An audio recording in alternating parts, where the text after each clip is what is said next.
And on the first panel, we are very fortunate to have a very distinguished high-level group of Cipos and Chief Privacy Counsel, Eric Heath, Elisa Bergman, Sheila Jambakar, Michelle Denedy, and Ruby Zeffo. And what we're going to do is we're going to go through a number of issues that the panel thought are quite significant. We want to bring in audience discussion and participation, but we want to start, first of all, with brief self-introductions so you know who's on the panel. And why don't we start off with Ruby? Hi, can't hear myself. So I am, as he said, Uber's Chief Privacy Officer. I've been there a whopping 10 months. Before that, I was at Intel for many, many years as its Chief Privacy and Security Counsel and many other jobs. And before that, I was at Sun Microsystem, where I met this one. And before that, I was a litigator, where many of us often start. So you'll see that privacy professionals come from all over. And I did a recent podcast where I counted up, and I think I've changed my practice area about 8 times. And even though you didn't ask, I'm going to tell you what my secret talent is. My secret talent is picking the worst song on a karaoke list and singing it so poorly that everyone feels welcome to join afterward. All right. I'm not sure I have a secret talent I'm going to share, but I will share who I am and a little bit about me. Unlike Ruby, I've been doing privacy for, not that you haven't been doing it for a long time, but you said different people come to it in different ways. I guess I would say I've always done privacy. So right now I'm Chief Privacy Officer. I lead privacy, trust, and safety at Adobe. Prior to that, I was at Warner Brothers and doing privacy for all of Time Warner. And before that, I was at, oh, closer? Okay. My secret talent is I can speak without a microphone and people can still hear me. Or not, actually. It's not really a secret talent or really working for me. And before that, I was a partner at several law firms working in DC and Brussels on policy issues related to privacy. Excellent. Well, my sign is wrong already. This is how fast-moving it is. I am no longer at Cisco Systems. I'm now the CEO of the Identity Project. I've worked sort of around the Valley of the Kings in privacy. I started out actually as a patent litigator in medical devices with a little bit of high tech. Fell face forward into Sun Microsystems, where I met that one. And we were doing intellectual property practice at the time, and our CEO generously said, "You have zero privacy, get over it." So we were the super popular ones who leaned in and said, "It's actually a thing." More about that later. And so I've done most of the big firms in the Valley. We were bought by Oracle. I did sales at Oracle for 11 months, 3 weeks, and 2 days. If you're still there, bless you. Then I was at McAfee when Intel bought us, and so I started working with Ruby again because she was at Intel, the acquiring company of McAfee. You can't quit me. I can't quit her, and I don't want to. And then I went to Cisco to set up their system 4 years ago and just recently departed, having set up their program. So that's me. Secret talent, I guess, is being sort of fecklessly unemployed and employed at the same time. Hello, my name's Eric Heath. I'm the Chief Privacy Officer at Ancestry. Ancestry is, I don't know, probably the 3rd or 4th in line of my privacy roles. Prior to that, well, let me just say, at Ancestry, I basically run I'm in the legal department, but I also have a privacy operations function. And interface very closely with both our security team, so the CISO office and the Chief Information Office, as well as our product and technology team, who has an entire kind of set of product managers and engineers that deal with trust implementation. So it's really kind of a holistic legal, operational role, and it also has, as a result of a lot of the things going on that we're going to talk about this session, a lot of policy components as well, public policy decision-making on changing laws and implementing regulatory infrastructure. Prior to Ancestry, I was at Zenefits, so I've seen the small flameouts or the big flameouts, depending on your perspective, as well as Yahoo and LinkedIn in the past. So glad to be here. I'm Sheila Jambakar. I head up the privacy program at Twilio. For those of you not familiar with Twilio, we're a cloud communications platform. So most of you have probably used Twilio. You may not realize it, that a lot of application-driven communications, such as over SMS and voice, are actually running off our platform. So lots and lots of communications going through. our platform. So I head up the privacy program there. I've been there for about 4 years, which of course makes me a veteran at a company that's growing as fast as it is. So I've seen it go from privacy what to being a privacy embracing company, which is very exciting, and help make that happen. I, like Eric, we have a privacy operations piece as well as the legal piece to make sure that we're implementing privacy throughout the product lifecycle and maintaining privacy is a forefront in our minds when we're building. Prior to that, I was at Zynga, where I did product and privacy counseling work. And before that, I was also a litigator. So we do all come to this in different ways. We've got a terrific panel, and we're going to have a great series of discussions. The first topic that the panel wanted to talk about is the CCPA, the California Consumer Privacy Act. For those of you who are not from California, this is not the best example of our California government working all that well. We had a billionaire who became concerned that Silicon Valley companies could do a lot with information. And so he decided that he would, as his vanity project, promote a ballot initiative. And ballot initiatives are very, very difficult to amend.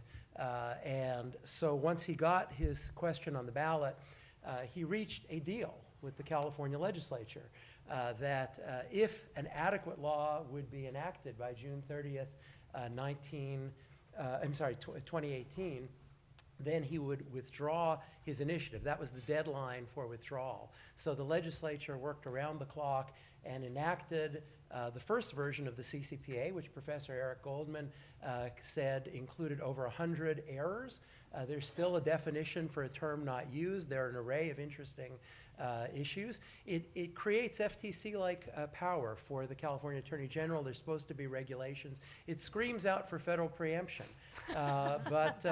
But here we are, and it seems like it's going to take effect. So Ruby, where are we, and what do companies do? What are best practices in this environment? Yeah, let's start with something simple and easy like CCPA. So here's where we are. The Assembly just passed 12 potential amendments, which are on their way to the Senate, which will have several months to look at them. But some of them are really good amendments if we can get them passed. So here are a handful of the ones that I've noted that are pretty important to pretty much everybody. So one is to exempt employees and contractors from the definition of consumers. Good, that was unclear, and we need some clarity on that, right or wrong. But my favorite one, which I believe there are typos in, and this is the one on anti-discrimination. So first of all, it's not about gender, race, or anything else, which I actually had to say on the Hill a few months ago. It's about people being able to exercise their rights and not having different pricing or different quality of products or services based on exercising their rights. So there is a lot of issues with the way that is phrased that is hard. It makes it very hard to determine what they're talking about. So one of them is to allow differential pricing or services if the value of the data, the trade-off, is based on the value of the data to the business. Now, it originally said if the trade-off is based on the value of the data to the consumer, which makes no sense. The value of the data to me is how you're going to calculate whether or not they can offer me a different product, or it's my data, like what? So they fixed that. Hopefully that one will pass. And likewise, if you're wondering what we're going to do about free services, which seem to be not capable of being offered under the original version, there's another one that says if the product or service is directly related to the processing of the data. In other words, you have a data-driven business, then you can offer different pricing or levels of service. In other words, you can trade your data for a free service if that's what you want to do. So that clarifies that. Also, loyalty programs exempted. We love our loyalty programs, so you can offer differences there. And then another one, which is hopefully now de-identification will be able to be done in a way that is humanly possible, because the original version pretty much makes it impossible. Noticeably absent is the amendment that would have allowed a very broad private right of action, which is no fun for anyone but plaintiffs' attorneys, and that would have deleted the cure period. So now we still have a private right of action for data breach, but not for the entire law. And now we will be waiting for the state AG to finish its rulemaking process. So they had a bunch of open forums you may be aware of where they collected a bunch of information from people, which I appreciated that they had an open way of doing that. And now they will come with their clarifying rules. They won't be like changing the legislation in impactful ways, but they will be clarifying things for us. So that is where we are. And before anyone else on the panel has a chance, we want to make this a discussion, not just It's not all about me. I quit. Well, it's mostly about but we actually have a first question. Yeah, a practical question. As a general counsel, when do I start paying attention to this law? Yesterday. So that was actually on his list. So if you, I know, but let me answer that. So, and then you guys can pile on as well if you agree or disagree with me. So if you are a multinational, which a lot of companies are if you're on the web anyway, then you've already, and you're serving Europe, you've already had to do certain things to deal with GDPR. So my advice would be to look for the gaps between the two because they are not the same. And the core requirements are not going to change in this law. Things are going to remain tweaked and we'll have some clarifications and stuff, but you should just be trying to abide by those things. And if they are unclear, my advice to you is to interpret them in the way that is most consumer friendly because that's the way the laws are going anyway. And by the way, the laws are the floor. You want your customers to have a good experience, right? So my advice would be to start following it, to read it from a consumer's viewpoint, and to make sure that you are considering what the experience is going to be for the consumer. Because even if you get it wrong, you will have shown your good faith. Your customers won't be complaining to the AG, and they won't be having you in their crosshairs as the first order of business. I think at a bare minimum, you should focus in on what was the intent of the law, as Ruby's getting it to, and figure out, am I really supposed to be in the crosshairs, right? Because the intent, or sort of what drove it, was this idea of selling data or transferring data for some sort of consideration. If you're not in that business, maybe you can go, well, we'll just hang back a little bit longer and just kind of keep an eye on the side. If that is the core of your business, you need to start thinking now, right? Because even if it's still unclear for months and months at a time, your product teams need time to build up, right? They cannot flip a switch, write code, and be done. Yes, it is software, but it still takes time to get things onto their roadmap. So to start thinking about it now, and to Ruby's point, thinking about the spirit of the law is going to be helpful in terms of figuring out, okay, it's unclear, do I go left, go right? So actually following up to that answer, if I'm not a consumer-facing company, when should I start paying attention to the statute? I would still say take a peek at it, because it may, to the extent that you're going to be a service provider and you might have your customers, it'd be nice, right, from a B2B standpoint, because we're B2B as well. If from a B2B standpoint, it's really nice when your customers start asking you about it to be able to have an answer, right? To be able to say, yes, we know what you're talking about, and let us tell you how we're going to work that into our contracting. So I probably more like take a look, get a sense of what your customers are going to be interested in. Just on that point real quick, I do think there's contractual review diligence that needs to be done, like in terms of how, I don't know your business or how you interface with your customers, but to the extent there's an end user on the end of one of those relationships, your contracts can be No, liable. I'm in the happy position of not having to worry about that. I wish you all well, though. I will say, even if you have done a lot of B2B work, you're going to get looped in through, just like we all did through HIPAA and these other things, it's going to be supply chain data. So if you're in a B2B business and you're somewhere in the supply chain where you're delivering information to and from, you're going to want to think about it. Similarly, remember that amendment has passed only in the Assembly at this point for employees. So if you employ people, take a peek.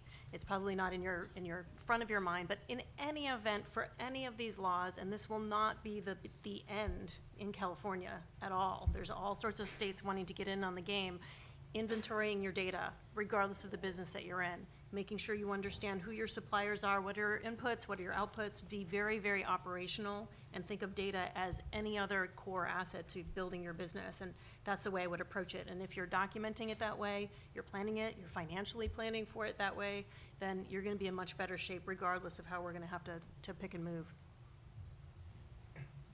Do we think there's going to be a federal law this year, next year, sometime? Have you been to Washington recently? No.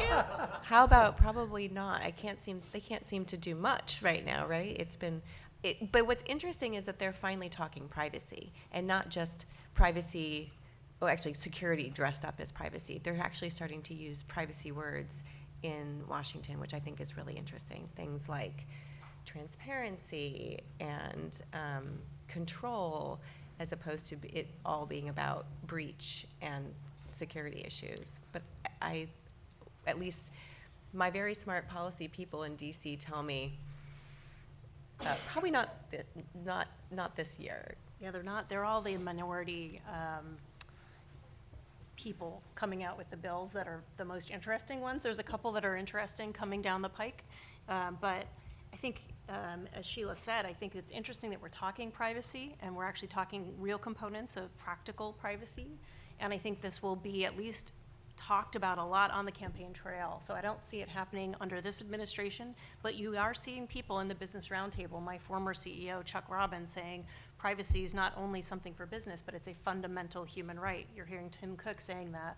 To hear these people from very different parts of the spectrum, Chuck is very conservative, Tim's very liberal, you're gonna start to see business people saying, enough is enough. We can't have another CCPA tearing apart our businesses and just giving all our money. Bless you all if you're plaintiffs' lawyers, but we have other things that we want to build and grow and do. So I think that there will be a federal law, but not in the next 2 years. I guess I'll take a slightly contrary, or maybe it's not even contrary view, but I feel like this is a perfect storm like we've never seen before between GDPR and the pressure that it's putting on a U.S. privacy law, between what's happening in California and between Cambridge Analytica and sort of the next big breach. There's momentum like there has never been in the last 20 years around a federal law. I will say, as some people have said, that just given how many legislative days are left in this calendar, and because we're in an election year, those things all conspire to make it increasingly more difficult.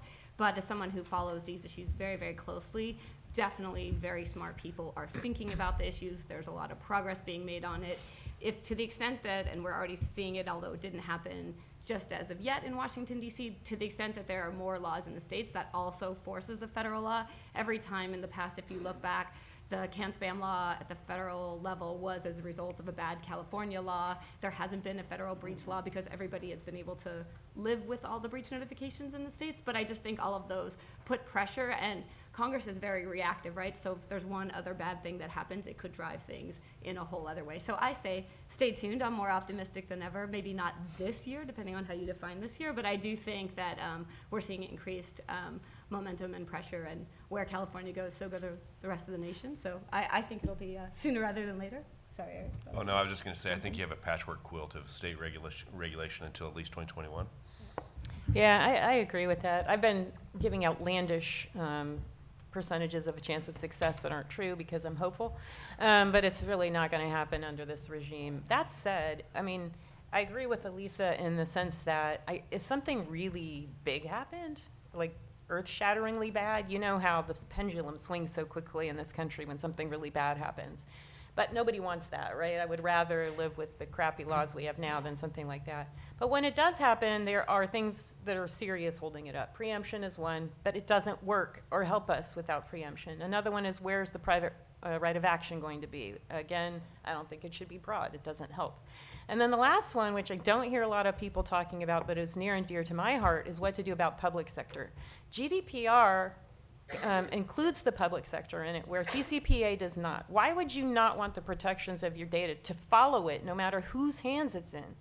So it really bothers me that CCPA elected not to have any public sector control. So if your data moves from a company's hands into a municipality's hands, there goes your protection. That doesn't seem right to me. But it's a big issue in terms of whether or not that's something we can accomplish in this country. Yeah, it's a big hole. That will bring in the B2B folks, especially for things like smart city and IoT. Yeah, I do think it's really interesting, though, that privacy is a bipartisan issue.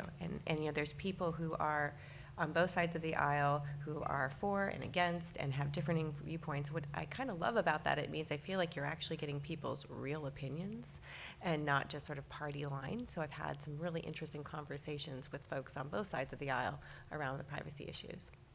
So a couple of people alluded to another big issue, which was last year's big issue, the GDPR. And we just passed the anniversary of it taking effect, which is one of those anniversaries where you don't typically have cake and candles to celebrate. We But- did. You did? Okay. Well, so, Yeah, so, speak for yourself. well, plainly Twilio has a more fun legal environment. Not everyone celebrated it, but it's certainly a marker to consider. And one thing that CPOs are considering is where are we going? And to tee that up, Michelle, do you want to set the table? Sure. I think one of the interesting things, I'll take a business lens on it rather than a legal lens per se.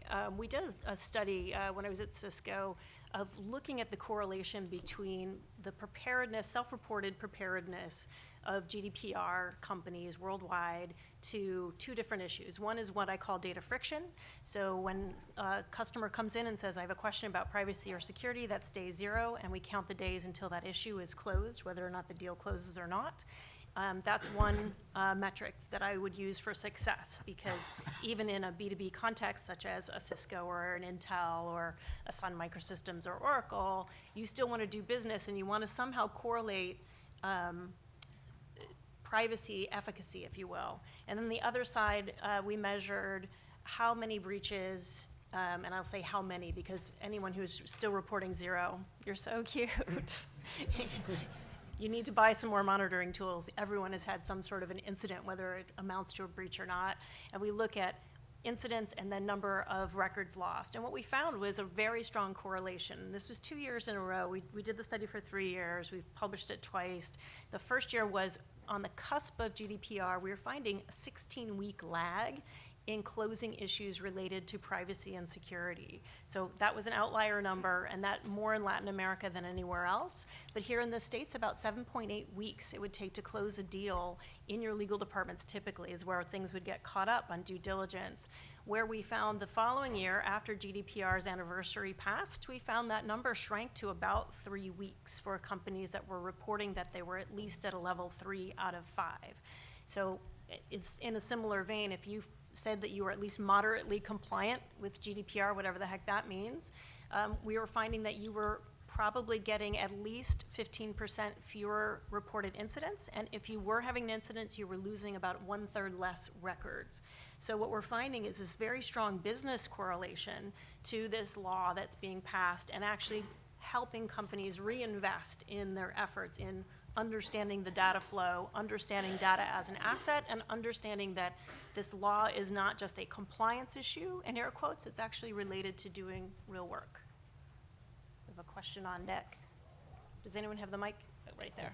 Of course, in the most centermost spot.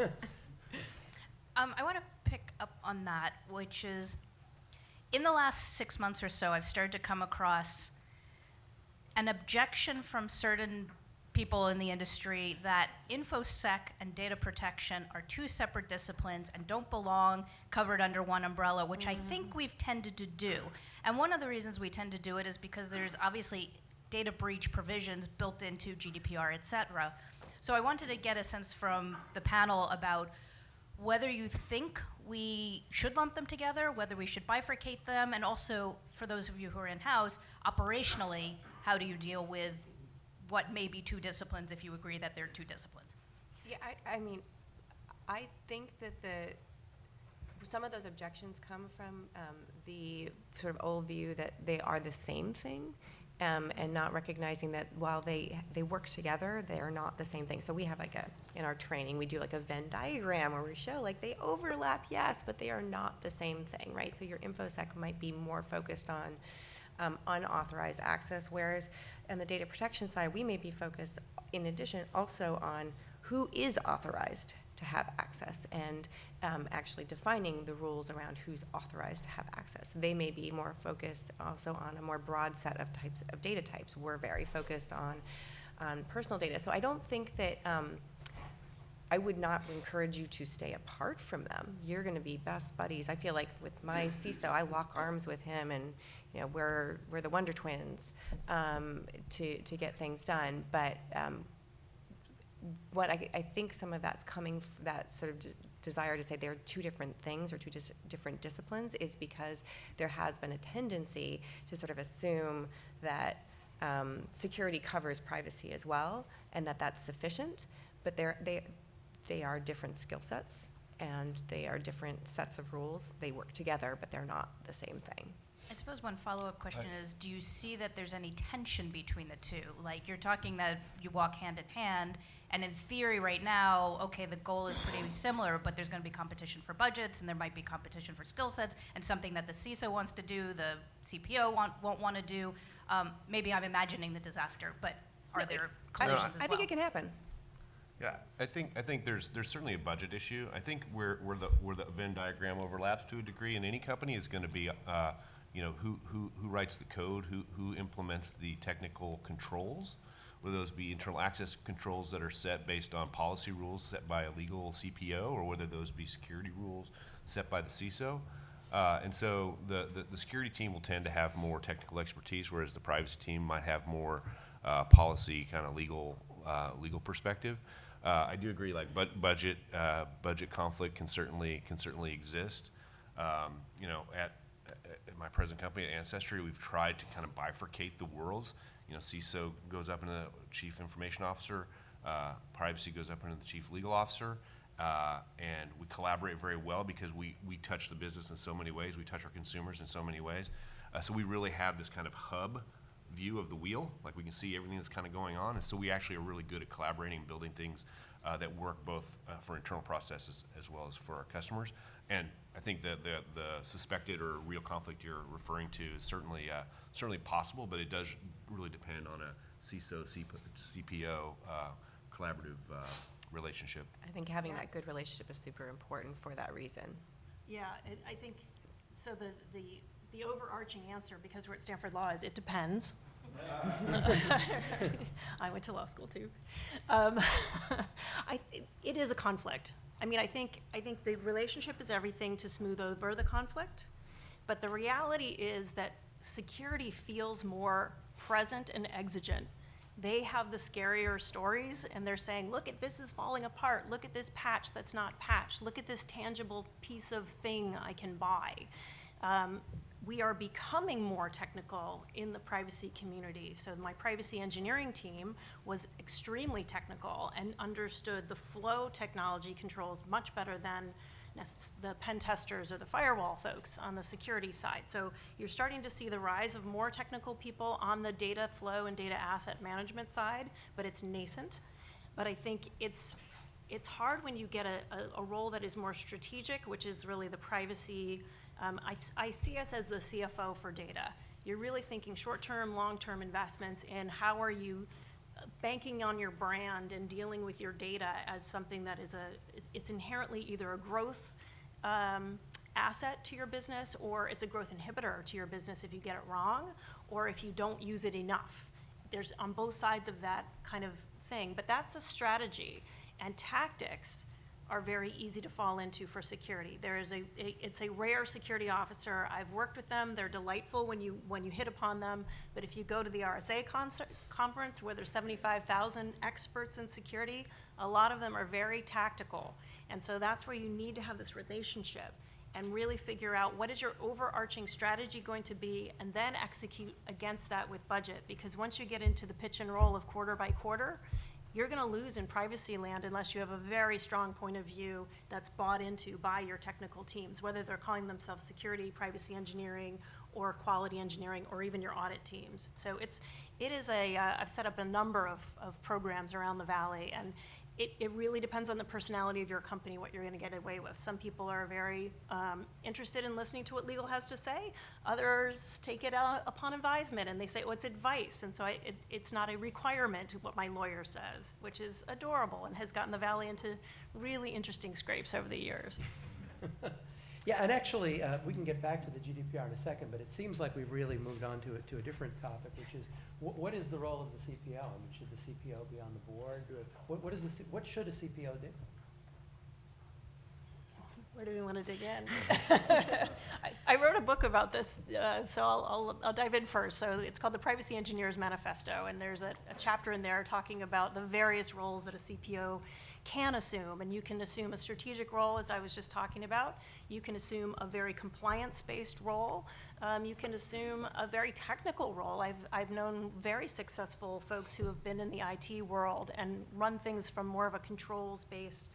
And then there's also folks who call themselves chief privacy officers who are pure policy, and they don't have anything to do with operations. That scares the living hell out of me. Because you're making a lot of promises that if you don't have an operational component, how are you going to keep? But I think it's still a very much emergent title and discipline. Yeah, I agree with Michelle. I think the most important thing, going back to our immediately preceding conversation, is that somebody is watching the strategy across the board, right?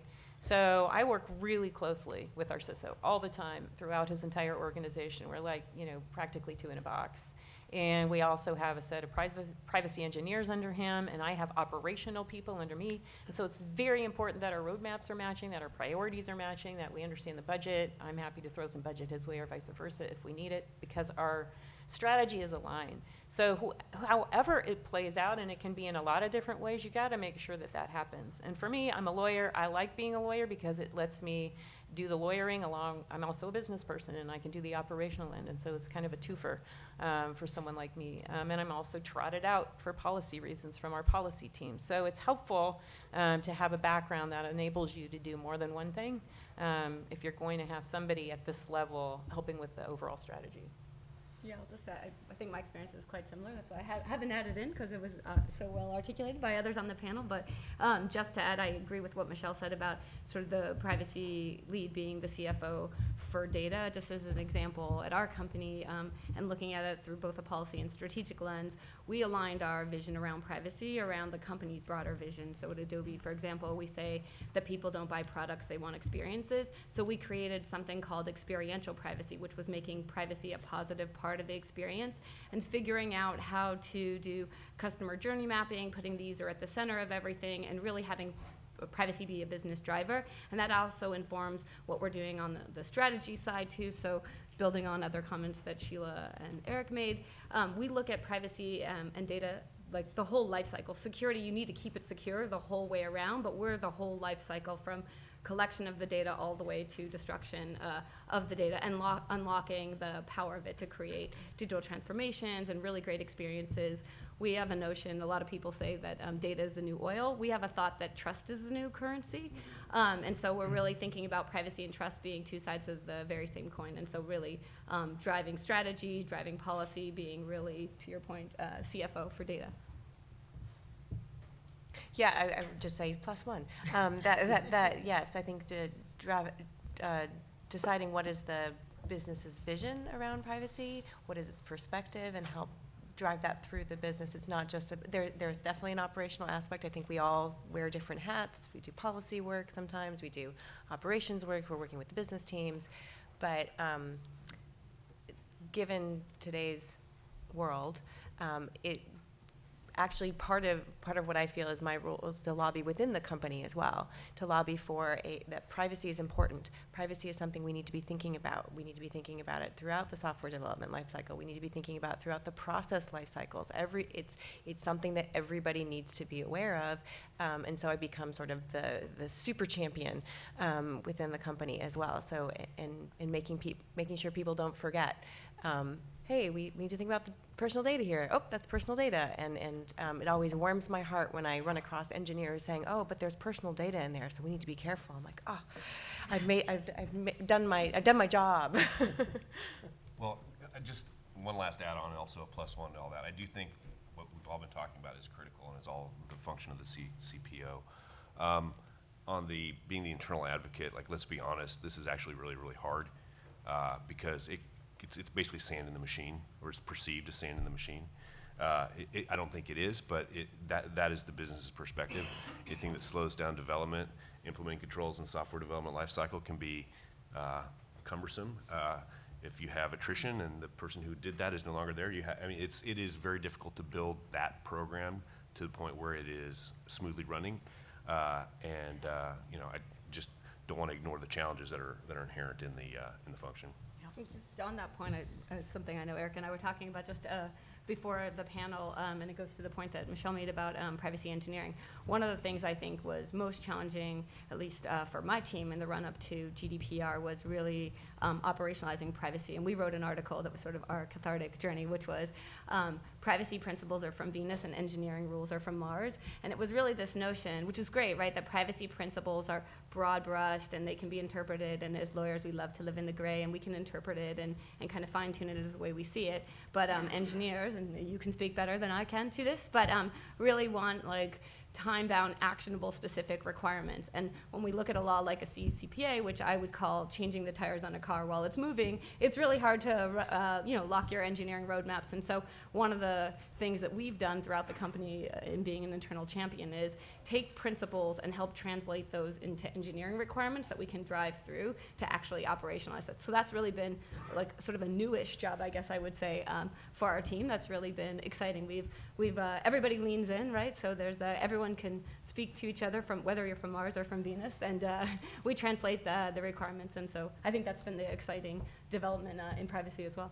I think what's one of the things that's really fun too is you may find your advocates amongst the engineers, right? When you go to Twilio, you'll see a bunch of EFF stickers on the back of people's computers, and so I know, I've got somebody who we can talk about this from a policy level and helping them understand how privacy is a human right, it's an ethical issue, and to think bigger. Some of my favorite people to talk to are people who are doing the AI work, because that gets into the really gnarly issues. But so piquing that interest in them as human beings, it is absolutely true that then, okay, great. Do I go left or do I go right now, Sheila? Thank you very much. Thank you for hanging out in the gray for a while, but like, do I go left or right? But that's fun for us too, is to figure out, do you go left, do you go right? Building those operational controls, but you'll probably find some engineers out there and product people in your midst who believe in the value of privacy as a human right, and so those can be also folks that you work with in terms of, okay, great. So now we've got these. We all agree that privacy is important. How do we operationalize it? And those can be your helpers in terms of translating privacy principles into architectural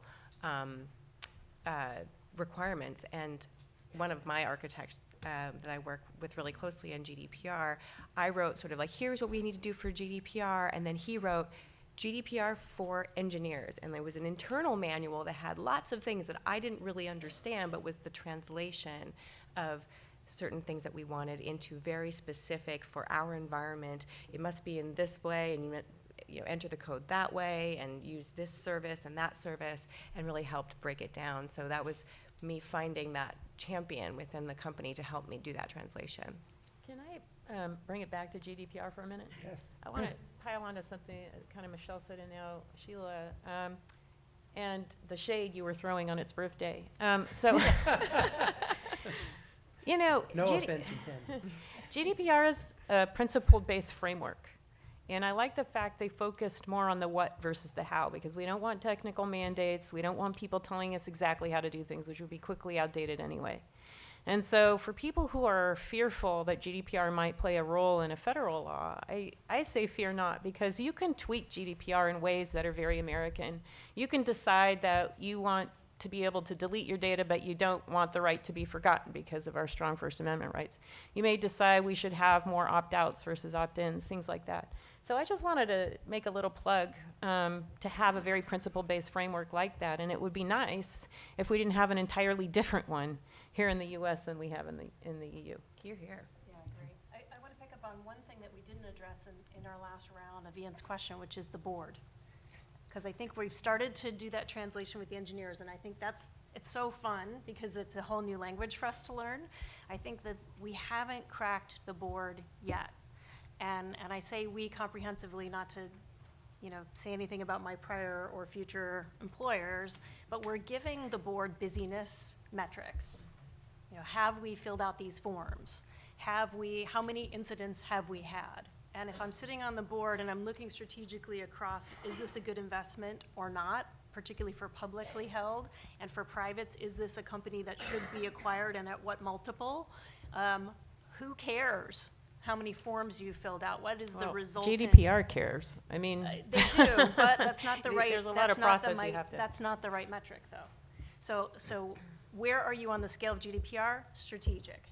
But I think most people who are reporting to boards today and the people who are receiving are sometimes the audit committee. We don't see CPOs sitting on boards. I think there's one or two of us alumni CPOs who are in retirement who have just started being seated on boards. And we don't see very many security professionals either. So we're also pouring information into ears that don't know the language. So I think that is a whole area to really figure out what are we reporting, what are the business efficacies of being GDPR compliant, because even that term is incorrect, as we know. We don't know what GDPR compliant means at this stage. Yeah, I'll just add to that, because I think it's a really important point, and I know I myself present not only to the audit committee, but also to the broader board, and hearkening back to, I can't believe I just said hearkening, I don't even, but maybe first time in my life, It's so you're law all school. witnessing it. Some Yes, Latin's oh, coming. good. No, but the point you made, Michelle, I think, which was really eloquently made, which was, at some level, again, it's all about data, right? And data is a really important asset to the company, even though we're calling it really important on your sort of trust story and your ethics or whatever, but that the board does need to look at it that way. If you're having a data-driven operating model and you're powering your business both on collecting data and running your business on data, what you're doing is so strategic to what they do. So yes, thinking about the risks and a risk-based framework, but also how it powers the business. And I think there isn't a good set of metrics that are out there yet, but I know there's a lot of smart chief privacy officers, including you and others on this panel, who are thinking about what should those be actually, to how to report to a board. I know I have a lot of informal conversations with my peers, and I know I myself have taken the temperature of the board saying, is this what you want to know? Do you want to hear? And to your point, I think some of it is a learning curve for everybody on there. So I say stay tuned. I think really good things are happening in this space, but I think you've raised a really good point. I want to circle back to another issue on the GDPR, which is from the perspective of CPOs and chief privacy lawyers. Where are we? I mean, every company is now fully compliant. So, do companies just stop worrying about it, or are we going to see lawsuits and fines and regulatory enforcement? I mean, where are we in year 2? I want to go quickly to the study that we did, because, and you can find it, it's at trust.cisco.com. It's a GDPR benchmark. Even in Germany, which we all kind of hold as the high, like most crazed privacy country, I think it was something like 76% of the surveyed companies said that they were GDPR compliant. Where in Australia, you found that about 40% were GDPR compliant. And I think it's really interesting for a couple of reasons. I think one is folks on this panel, I don't think any of us would ever say publicly 100% compliant, because we're setting ourselves up to a bar that is yet unknown in an interpretive framework dance. So I think. Isn't the term about GDPR ready? Yeah, GDPR ready. I That's what I say use. committed to compliance. Yeah, we're committed to compliance. Whatever compliance is, but we're GDPR ready, we're principles-based, we're going forward in that. But I think the more that you get into the details and why the German number is so low is the more experience you have, the less assurity you have that you're done. It's like security in that way. I like to say it's not Y2K, it was IPO, right? Like Right. when you become a public company, you don't cease to be the instant you hit IPO. There's a lot more work to be done. And so, when we ran up to May 25th, 2018, people were like, oh, so you're going to just go to Hawaii for 3 months now? Because this is like Y2K. I was like, no, it feels a lot more like IPO. I have to keep running. This was the big run up, and got to keep going, because it is a process thing too, right? Like GDPR is all about process, and there's so much focus on it. You don't stop that on May 25th, 2018. You're just starting, really. Well, that's true, and I think for multinationals who serve people in Europe, it's what's happening is exactly what they intended, which is it's forming the foundation of your privacy program, because it's too difficult to keep trying to do everything different for every region in the world. But it's also, the data protection authorities flat out tell you it's a risk-based system, so they're not expecting everything to get the same amount of attention for every business, and I think it's fair to say that they understand that. If I just add a couple things. One is that it's just a year. A lot of the things that were ongoing as May 25th came and went last year may not even be finished now. So we're just now getting into the time when GDPR violations or whatever, where fines can be issued. And so I think it's early days. I mean, this is a regulatory process. I don't know if anybody ever seen an FTC investigation, but it's not short, right? And so by the time they come out the other end, if there is something that's actionable, like, we'll start seeing that more and more. I also think we'll start seeing, and we have seen this, where you'll get local enforcement against local companies. This is just basically, building the precedence, for lack of a better term here, so that, like, there's credible legal authority to go after the bigger and bigger fish, AKA Google and Facebook. So that's. I just want to add too. Yeah, I agree with you that enforcement takes time, and we had a saying internally that was like May 26th. The journey continues. So it didn't stop there. It's a journey, not a destination. But just to add to, in addition to enforcement not really being the only metric about whether or not GDPR is successful or what's happening, we're seeing, and I assume everyone else on this panel is as well too, really shifting sands on how people think about privacy. So we already talked about it being top of mind at boards and at very senior executive levels at companies. I think if you look at it through 3 other prisms, we're actually seeing shifting sands. So if you look at it from a consumer perspective, maybe it's not the only thing that drives decisions, but it's definitely in the calculus. What are they doing with my data and the value exchange we're getting for that? So we're seeing shifts there. If you look at it through the enterprise lens, for example, we heard a little bit about this earlier about B2B. You want to select trusted service providers. I know as a company who has a B2B business, we often meet with enterprise customers, and they want to be with a company that shares their values. We recently got a TrustArc validation of our privacy practices, and it's actually a differentiator for us in the market. So it's becoming a business advantage. And then if you look at it yet through another prism, you think about employees, right? The Dow Jones Sustainability Index, they're now starting to rate you on kind of privacy as a fundamental right and looking at it through a corporate social responsibility lens. And employees want to work at companies that do right by consumers and employees if you're doing data insights. And so interestingly, on top of enforcement, that'll take time, like Eric says, but the other shifting sands I think are exciting, the impact that GDPR has had. So we've talked about the GDPR in Europe, we've talked about federal, we've talked There's a about question, California. I don't know if you wanted. There's a question Oh, from the floor. okay, I'm Since sorry. you wanted an interactive, I was. What's the extent of the concern in U.S. headquarters with breaches of privacy in subsidiaries abroad, in other jurisdictions, say not in Europe where they're bound by GDPR, just let's say Africa, Latin America, Asia. What rings does that, what's the extent of this concern, this risk? How do you address it? I think it's going to depend on how your business is set up, right? So we don't really see sort of our subsidiaries as being that different. Like if it's, we don't say, oh, well, that was just privacy, that was just personal data in Singapore, whatever. It's all treated the same, but that was conscious. We have binding corporate rules in place, so we also sort of solidified that and said, yes, we sign up for that. But I think that also depends on how decentralized your business is versus centralized anyway. So I think, that's my perspective. It makes no difference, but that's because we've set up our business that way. So, but if we had a very different kind of business, it wouldn't be. It makes no difference to us either. And by the way, if you're waiting for the law to catch up, it won't be long, especially in Brazil. But it goes back to my point that the law should be the floor. I don't care really what the law says. It's just a bad practice and you need to fix it. Karen? So on operationalizing these changes, I'm curious to hear from the panelists how you're inclined to approach, since we don't have preemption yet, or a new federal law immediately on the horizon.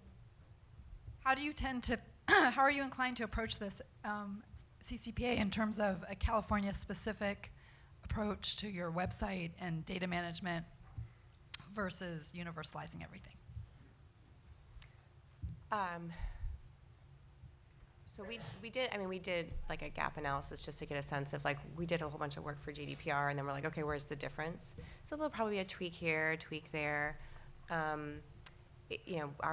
We're not going to sort of say, oh, well, this is a California-only set of rules. We'll try to see, like, unless there's something fundamentally at odds with what CCPA would ask us to do versus what we would do for all of our customers, I think we'll just adopt it across the board, just like we did for GDPR. We're like, oh, just because in the EU, they passed a strong privacy law. It doesn't mean that people in the US don't deserve data protection and strong data protection. So we may be lucky in the sense that where we sit in the supply chain makes it easier for us to go, oh, there's a little tweak there, we gotta throw up a 1-800 number, or we need to do this little thing over here. I think it probably is a much bigger deal if you are sort of in the crosshairs and are selling data as part of your business model. But I don't know if other people have. Consumer-facing companies that So I'll just speak to that. I'll just say vis-a-vis GDPR, Europe versus the rest of the world, or CCPA California versus the rest of the world, it's somewhat going to depend on the nature of the business, right? So our business benefits from economies of scale when it comes to data aggregation and processing, right? So to start drawing lines in databases of someone being in a particular jurisdiction makes absolutely no sense and costs more than it's worth. So we're going to basically take a one-size-fits-all approach. So the one question I'd ask is, I get it when you're talking about consumer data, but when you're talking about your employees, when you're talking about recruits, it's one thing to implement GDPR in Europe. I'm not going to ask my HR and recruiting teams to do that in the United States. Has anyone here done that? Yes. And they didn't rebel? No. I'll just add, and maybe this is why, and this is a point I think that Eric made too, that a lot of times it all sits in one system, and so at some level, you're putting all the protections and you're doing it in that system anyways, and you have sort of one build, which is what I'll call, and maybe to the point I think Ruby and others made, there's kind of knobs and you can tweak it on or tweak it off, and something may be an opt-in versus an opt-out, and those make huge differences, both on your business or, these rights to delete and First Amendment issues or whatever. So you have one build, you put your system up to a certain level, and then you can sort of modulate around that. And I think that, to be honest, is that the reason why there wasn't a rebellion, because it was centralized, and so it was like, well, do you want to build a totally separate system for these folks over here? And like, no, it's easier just to do it one way and have a way of doing it. So we talked a lot about California, but actually there are a lot of other U.S. states that are active in the privacy area. In 2018, for the first time, we now have security breach notification laws in all 50 states, D.C., Guam, and Puerto Rico. There are requirements for maintaining reasonable security in a handful of states, requirements for written information security programs as the Ohio Safe Harbor. For those of us who have to update treatises, it's a great burden every year to look at all these laws and modifications, and I think it might also impose some issues operationally on companies. Eric, what's your thought on that? Well, I think I referred to it previously as the patchwork quilt of state regulation. I think that is in play for the next 2-3 years at the very least, and even if we get a federal law, I don't know that it'll be entirely preemptive. And we'll certainly likely have state AG enforcement of whatever comes down. So it's I think an unavoidable reality that it's a very complicated time. In terms of like how you manage that, it's really expensive and it's really hard. Some of these, there are states out there passing legislation on a 45-day session that meets every other year. So a lot of well-intended ideas get put into really poorly drafted legislation and pushed out the door. We've benefited from combining with other companies in some monitoring services across the states, and then those tend to have relationships with lobbyists. If something is really glaringly problematic, we can jump in and fly somebody in to have a conversation or to convince them to change it in a certain way. And just a couple years ago, there was a senator in Louisiana wanted to protect the citizens of Louisiana and require a black box kind of cigarette label type warning on DNA test kits that say by buying this or by taking this test, you lose all right to your data, which in addition to being false would essentially compel noncompliance with whatever consumer protection laws. So anyway, we flew there. We had a great conversation. We understood what he wanted to do, and we actually helped him draft the legislation. So that's not a really fun trip to make to Baton Rouge. I mean, nothing against Baton Rouge, but it's kind of hard to do on a day and a half. So, but anyway, it's a challenge, and I don't think it's going to get any easier. I think you will maybe see some harmonization around CCPA as the kind of surviving state law that's got that's got traction. Washington had a bill that could also go into effect. It was whatever. It didn't get through committee or whatever. I think because of a personality conflict. I don't know the ins and outs there, but it could very well come back. So we could have increasing complexity in the very near future. So one thing that several people have alluded to, but I think we should address expressly, Sheila, with this shifting environment. I mean, is compliance the goal, or is it something different? Yeah, if you stick with strict compliance, you're gonna pull your hair out, right? I mean, when it comes down to it, also the law is always behind the technology. Your product teams may be pushing things beyond the boundaries, and there will be what will be strictly compliant today may not be tomorrow. So that's where the principle-based approach, even within, think about GDPR itself was a principle-based approach, but thinking about that from a principle-based approach within your company, and when you think about privacy, building that into your product lifecycle, what is the right thing to do with the data? Not just what is the strictly compliant, yes, can we do that? Well, the law, if you look at it and squint really hard, I think you can squeeze your way through that. Well, is that the right thing to do? Because when it comes down to it, the regulators have limited resources. If you're in a situation where you're not dealing with, private right of action, so they're going to go after the people who are doing the wrong thing with the data. If you're intending to do the right thing, if your heart is in the right place, if you follow the principles and the intent of what sort of at the heart that privacy is a fundamental human right, if you keep that at the heart, and are we doing right by the people who own that data, who that data belongs to, the human being at the end of the chain, you're probably going to make the right choice. And you're at least going to probably make a safer choice for that individual. So that's the approach particularly when you're in these gray areas. What are we going to do? Can I do this? Well, is it the right thing to do? And if you feel uncomfortable about it because it feels like it's the wrong thing to do, well, that's probably where you're going to end up potentially. The law will change and it will officially declare it to be the wrong thing to do. And to Ruby's point, the law is the floor. That is base compliance. That's what the world has said or the country has said, at least do this.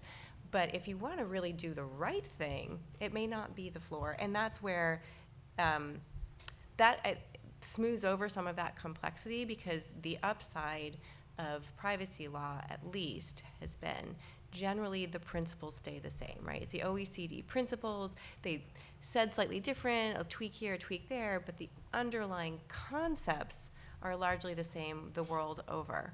And if you keep those in the back of your mind, chances are you're going to come up with a pretty decent result. Yeah, and I can give some examples. So we have, I forgot to mention, we also have privacy product people who just try to create features that'll be really helpful in a privacy world that aren't necessarily legally mandated. So for example, you don't have to put your geolocation services on when you use the Uber app.